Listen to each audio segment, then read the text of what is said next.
Leigh Brown with Remax, if we haven't met, and apparently I seem to wear this sweater on the days that I feel like having a Facebook Live, even though it was 3 weeks ago that I last wore it, so don't judge. So anyway, today we're going to do part 3 in our series on things millennials ought to know how to do, but most of them probably don't know, and the reason for the sourcing, courtesy of a millennial who is close to me and has actually worked in my office and knows things about her generation that everybody doesn't know. And by the way, some of y'all that aren't millennials, you don't know any of this either, so don't be judging that millennials don't know it. Y'all need to get better practices too. So today we're going to talk about how to properly address an envelope. Y'all, we had a young lady in our office and we asked her to address some envelopes. She didn't know what to do with it because apparently the school system is failing our children, and I guess parents are failing their children too by not forcing them to sit down and write thank you notes, because as a parent I feel that you are obligated, frankly, to sit your children down and force them to write thank you notes even when they don't want to, because a text does not count. In fact, today I got a thank you note in the mail. Look, I'll show it to you. It's so amazing, because I don't always get thank you notes, and when I do, they're really extra special. This one even said, look, it says many thanks, and in the inside it said thank you for being a generous resource, because all I did was connect her to another great human.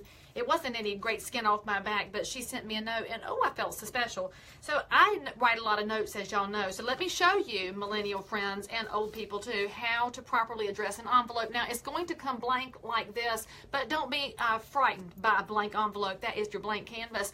And by the way, spend a little bit of money and get some decent looking stationery. Y'all don't have to send out these dreadful boxed cards, although it's better than nothing, frankly. So you can get one with your name on it. And I like the insides of mine to have that lining just because it makes me feel fancy. That's one reason I wear pearls. I like to feel fancy.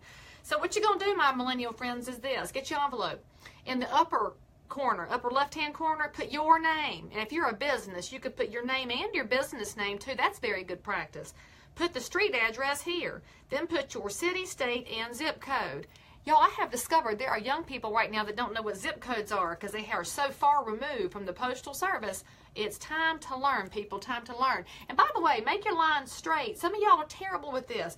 Use another envelope as a straight edge if you want to. Look, you can judge my lines. They're nice and straight. And then you're going to put the addressee right here.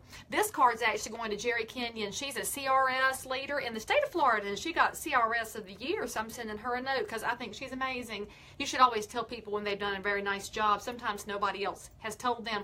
So but her name goes here. And then we're going to put her address here with the number and the street and the direction, because some cities, if you don't put the direction, the mailman can't find the post box. Then we've got her city, state, and zip code. Again, zip code. Notice there's some space down here at the bottom. Hey, young people, postal employees sometimes put a sticker across the bottom of the envelope, so do not let your words go down here to the bottom. Again, look, use a straight edge. Keep your lines nice and neat. Now, my handwriting's slightly on the messy side, but if your numbers look good, people can figured it out. Now, put a stamp up here in the corner.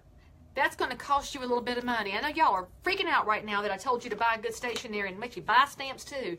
It's still cheaper than not taking good care of people. And by the way, if it says forever on there, you can use it whenever. The value will change as the Postal Service changes your numbers. And yes, it's a Christmas stamp, but don't judge, because we can do Christmas all year long.